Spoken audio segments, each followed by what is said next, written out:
그리스도의 풍성하신 은혜와 사랑이 늘 함께 하시기를 바랍니다. 오늘 이 저녁에는 마가복음 제4장 21절로 32절까지의 말씀을 잠시 살펴보려고 합니다. 지난주에는 네 종류 밭의 비유에 대하여 흔히 씨 뿌리는 비유라고 이야기들을 하는데 씨 뿌리는 비유보다는 네 종류 밭의 비유라고 하는 것이 더 맞을 것입니다.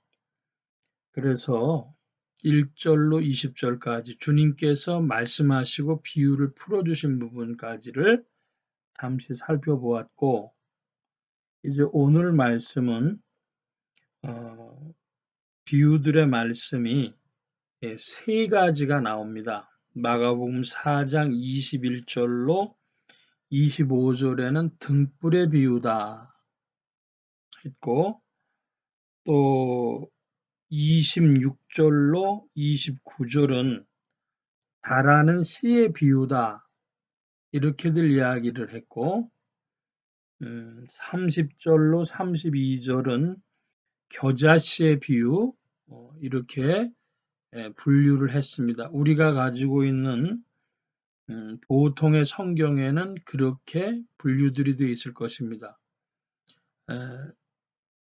초대교회로부터 내려온 성경에는 사실은 장의 구분도 절의 구분도 없었고, 당연히 본문을 구분하여 그 본문마다 제목 붙이는 것도 없었습니다. 그래서 그 후에 이제 장의 구분, 절의 구분이 생기게 됐고, 우리 한국말 성경도 구한말에 들어와서 쭉 장절 구분 정도 있었지 제목 없었습니다. 이렇게 제목 붙인 것은 그 출판사, 기독교 출판사들이 성경책을 낼 때에 그 단락단락에 제목을 붙인 것이지 원 성경에 있었던 것은 아니다. 그걸 상식적으로 좀 기억하실 필요가 있겠습니다.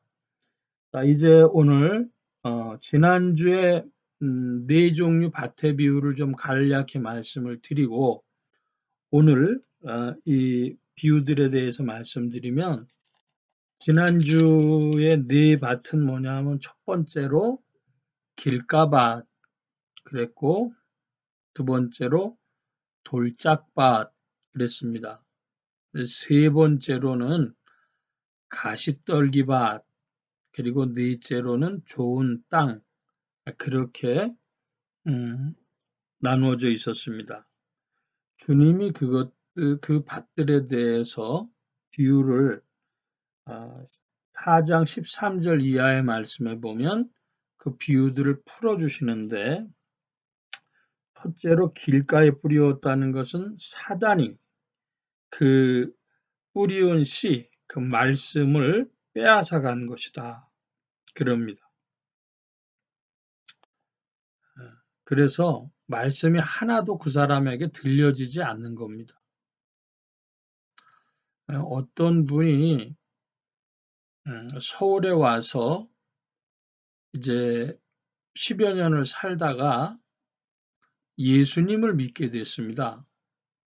그분이 어떻게 예수님을 믿게 됐는가 그러면, 이제 남편이 아파서 병원에 입원하게 되니까 간절한 마음이 생겨서 남들이 기도하러 가는 걸 보고 자기도 가게 됐어요. 그런데 실은 그 자기가 살던 경상도 분이셨는데, 경상도 고향 땅에 바로 마을 앞에 교회가 있었답니다.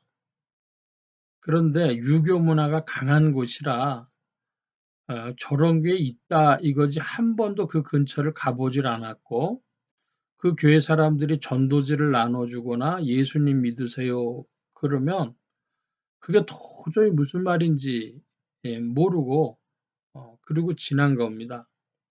서울에 올라와서도 몇 번 사람들한테 전도를 받았는데, 예, 뭐 예수 믿고 구원받으세요, 뭐 그런 말이 뭔지 자기하고는 뭐 아무 연관이 없는 얘기죠. 예, 그러다가 어떤 환경이 조성되어짐으로 그도 이제 예수님 앞에 마음 문이 열려서 예수님을 찾게 됐습니다. 그동안은 사단이 그 말씀의 씨앗을 먹어버린 것과 빼앗아간 것과 같죠. 둘째는 돌짝밭인데요. 돌짝밭은 말씀 받을 때 즉시 기쁨으로 받았지만은 그 환난이나 핍박이 일어날 때는 넘어진다. 이것입니다. 그래서 흔히 교회에서 내려오는 말에는 예수 잘 믿으려면 의리가 있어야 된다. 예수님 잘 믿으려면 성질이 들어와야 된다. 그래요. 어떤 분은 또 자기 친구 때문에 교회 다니게 됐는데, 동네죠. 옛날 시골 동네. 예. 그래서 막 가문에서 저 핍박을 하는 겁니다. 제사도 지내지 않은 놈들인데 왜 거기랑 상종하느냐 이제 이랬는데, 먼저는요, 친구가 그 집안에서, 자기네 집안에서 그렇게 어려움 당한 겁니다. 그래서, 저런 수도 있구나 하는데 자기한테도 똑같은 핍박이 왔는데, 그분은 뭐 예수를 안 것이 아니라 의리로, 내 친구가 저렇게 버티는데, 야, 나도 버틴다. 그래서, 어, 의리로 난 죽어도 예수 믿겠어. 이래서 집안에서 아주 돌려놨다는 거예요. 그러면서 예수 믿기 시작을 했다 그럽니다. 친구와 의리를 버릴 수 없어서. 어, 그래서 환난 핍박 올 때 성질이 더럽다. 혹은 의리를 지킨다. 뭐 이런 것이 있고요. 그 다음에는 가시떨기 밭인데 가시떨기는 그 사람의 내면의 문제입니다. 세상의 염려, 재리의 유혹, 욕심 그럽니다. 염려와 유혹과 욕심. 사실은 염려는 약한 사람들의 그 몫이고 또 욕심은 강한 사람들의 몫인데 사실은 누구나 염려도 있고 욕심도 있죠. 그래서 염려와 욕심. 그다음에 유혹인데 이 미혹이라고도 할 수 있습니다. 사람들이 잘 받는 그 미혹 중에 하나가 재리의 유혹이라 그래요. 돈 욕심. 음. 그래서 예수님 믿고 나서 예수님이 더 중하냐, 돈이 더 중하냐 할 때에 실제 문제를 만나면 쉽지 않죠. 주일날 문을 열어야 되는 식당 주인들, 뭐 가게 주인들 이런 분들도 있고 다 어려움들이 있습니다. 그래서 염려와 욕심, 유혹 이런 내면의 문제들로 말씀이 막혀서 결실을 맺지 못하고 좋은 땅에는 30배, 60배, 100배로 결실하는데 문제는 20절 말씀에 보면 이렇게 표현이 되어 있습니다. 듣고 받아 결실한다 그랬는데 하나님 말씀을 듣고 받았다. 이 받았다는 게 좀 내용이 있겠습니다. 먼저는 수용하고 동의하고 수용한다는 뜻이고 더 나아가는 그대로 실행하고 순종하고 실행한다는 뜻이 되겠습니다. 말씀에 동의하고 수용하고 또 실행하고 순종하는 그런 일들로 말씀은 열매가 맺어가는 것입니다. 자, 이제 오늘 말씀 21절 이하의 말씀으로 가면 또 저희에게 이르시되 사람이 등불을 가져오는 것은 말 아래나 평상 아래나 두려함이냐 등경 위에 두려함이 아니냐 드러내려 하지 않고는 숨긴 것이 없고 나타내려 하지 않고는 감추인 것이 없느니라. 들을 귀 있는 자는 들으라. 또 가라사대 너희가 무엇을 듣는가 스스로 삼가라. 너희의 헤아리는 그 헤아림으로 너희가 헤아림을 받을 것이요 또 더 받으리니 있는 자는 받을 것이요 없는 자는 그 있는 것까지 다 빼앗기리라. 주님이 들을 귀 있는 자는 들으라고 말씀하십니다. 등경에 등불의 비유를 하시는데 그 평상 아래 둔다는 것은 등불을 평상 아래 둘 리가 없죠. 그 등불로 인하여 평상이 탈 수도 있고 또 이제 그 불빛이 가려질 것입니다. 등불을 켠 이유는 무언가를 밝히기 위해서죠. 그래서 등을 세우는 그 등경 위에다가 올려서 다른 사람이 볼 수 있도록 그 빛으로 보도록 하려고 할 것입니다. 그러므로 그 우리 신앙의 한 면도 무엇인가? 그러면 믿음을 드러내야 한다는 것입니다. 구주로 마음으로 믿어 의에 이르고 입으로 시인하여 구원에 이르느니라. 왜 입으로 시인해야 될까요? 드러내는 것이죠. 6.25 때 공산당들이 총을 들고 예수 믿는 사람 나와라 했으면 그때 입으로 시인하면 내가 예수 믿는 사람이요. 그러면 죽음을 각오해야 하는 것 아니겠습니까? 죽을 가능성이 있는 것이죠. 그것처럼 우리 믿음은 드러냄으로 어려움이 있을지라도 환난과 핍박이 있을지라도 드러내는 것이 신앙이다. 기억하시기를 바랍니다. 내 내면에 믿는 문제뿐 아니라 이 세상을 향하여 만물을 향하여 내가 그리스도인이요 하고 선포하는 것 그것이 필요한 것입니다. 25절에 있는 자는 받을 것이요 없는 자는 그 있는 것까지 빼앗기리라. 있는 자는 받을 것이다 그랬습니다. 이거 좀 말이 이상해요. 없는 사람에게 줘야 되고 있는 사람은 둬도 될 것인데 있는 사람은 더 있게 되고 없는 사람은 더 없게 된다는 겁니다. 그것은 순환 논법을 알면 우리가 조금 이해할 수 있겠습니다. 선순환이라 그러죠. 있는 자가 무엇을 했더니 더 있게 되고 더 있게 됨으로 또 표현했더니 더 있게 되고 이러는 것이고 악순환은 무엇입니까? 없기 때문에 뭐를 못했고 뭐를 못했더니 더 없어지고 더 없어지니까 더 못하고 이렇게 악순환을 하는 것이죠. 선순환과 악순환을 우리가 기억할 만한데 우리 믿음의 고백도 그럽니다. 믿음 있는 자가 자신이 믿음을 자꾸 내보일 때에 믿음이 더해집니다.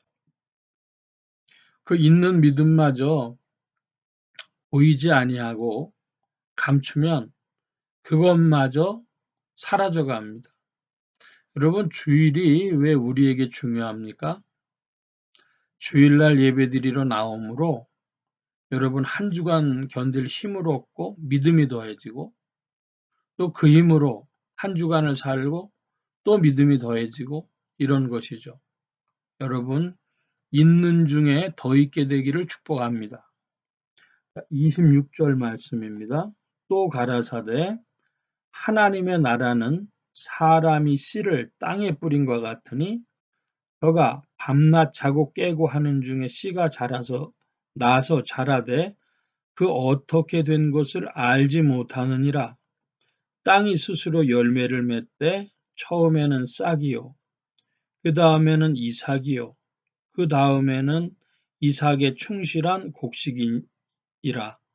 열매가 익으면 곧 낫을 대나니 이는 추수 때가 이르렀음이니라. 하나님 나라를 지금 주님이 표현해 주고 계신데 씨가 땅에 뿌려진 것과 같다 그럽니다. 씨가 땅에 뿌려지면 처음에는 어떻게 됩니까? 싹이 나고 그 다음에 잎이 되고 그 다음에 결실의 초기가 되는 이삭이 되고 그리고 충실한 곡식이 되고 자, 이런 과정을 거친 후에 이제 낫을 되어 추수를 하게 되겠죠. 그런 것처럼 예를 들어 이 지구의 역사에 복음의 씨앗이 뿌려져서 과정을 거치면서 이제 하나님의 추수 때가 가까웠다 하겠습니다. 요즘에 지구상에 벌어지는 일을 본다면 불신자들조차도 종말의 때인가 이런 생각을 하는 사람들이 꽤 늘어나는 것 같습니다. 그런데 우리가 성경적 의미로 보자면 종말에 대해서 이야기할 때는 첫째로 하나님 나라, 하나님의 통치 그것이요. 그러므로 하나님의 통치가 온전히 드러나면 이 지금 있는 곳도 천국이 되고 심령 천국, 가정 천국, 교회 천국 혹은 사회 천국 이렇게 지금 있는 곳도 천국이 되어지고 그리고 하나님 나라가 나타나는 것입니다. 종말이 무엇이냐 하면 하나님이 그 순종해 온 것에 대한 믿음이 자라난 것에 대한 심판이죠.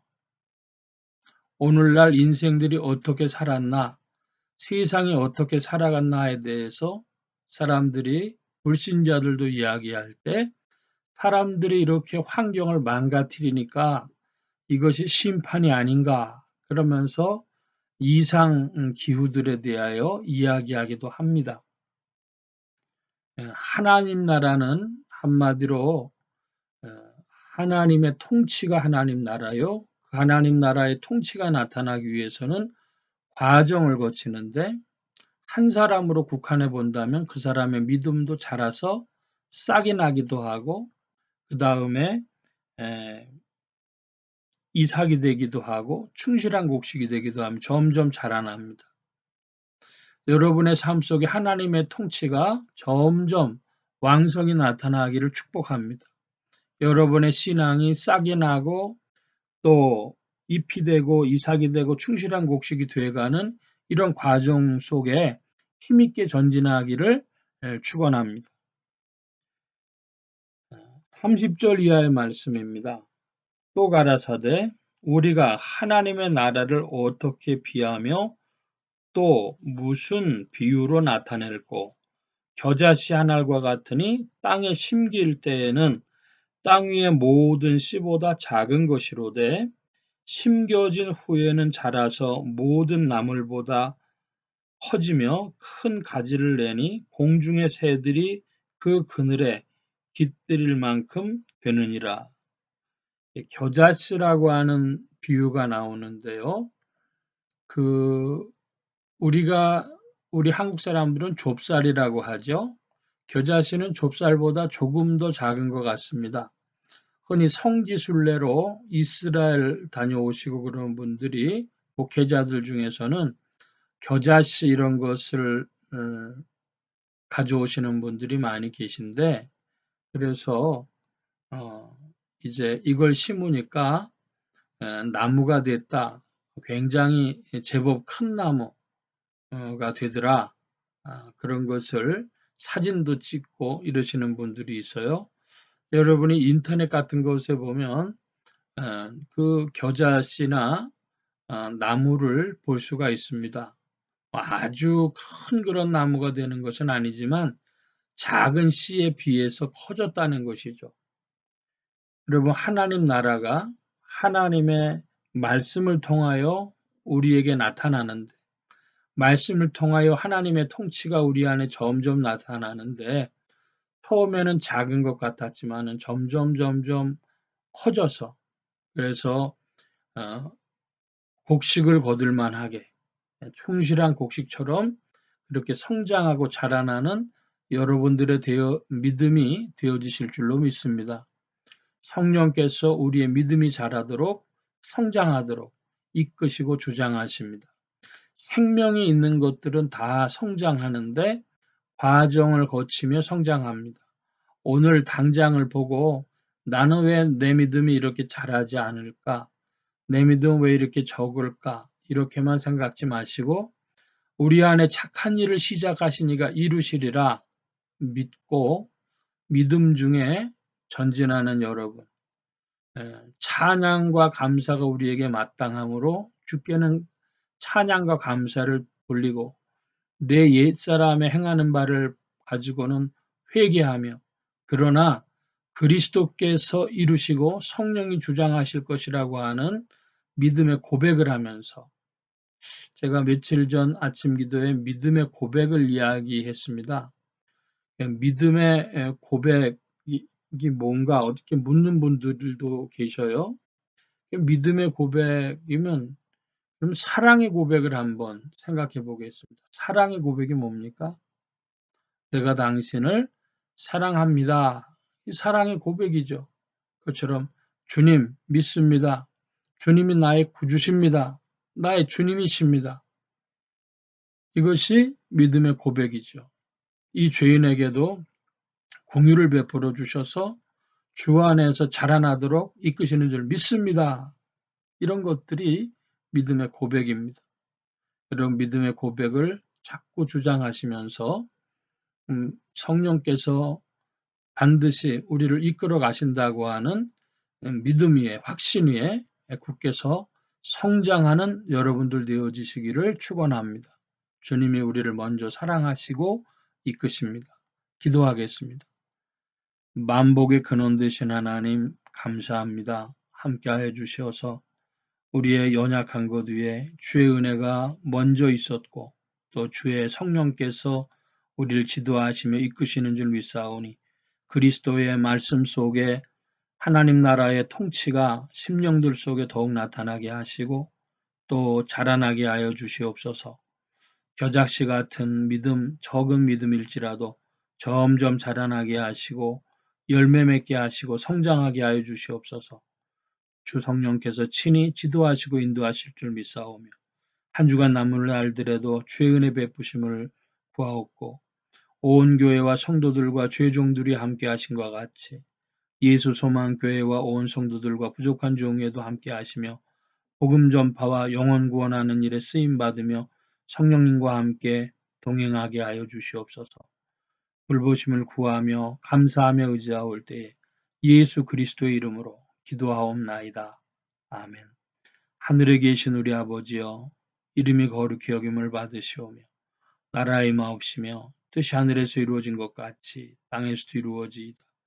오늘날 우리에게 일용할 양식을 주옵시고 우리가 우리에게 죄 지은 자를 사하여 준 것 같이 우리 죄를 사하여 주옵시고 우리를 시험에 들게 하지 마옵시고 다만 악에서 구하옵소서. 대개 나라와 권세와 영광이 아버지께 영원히 있사옵나이다. 아멘.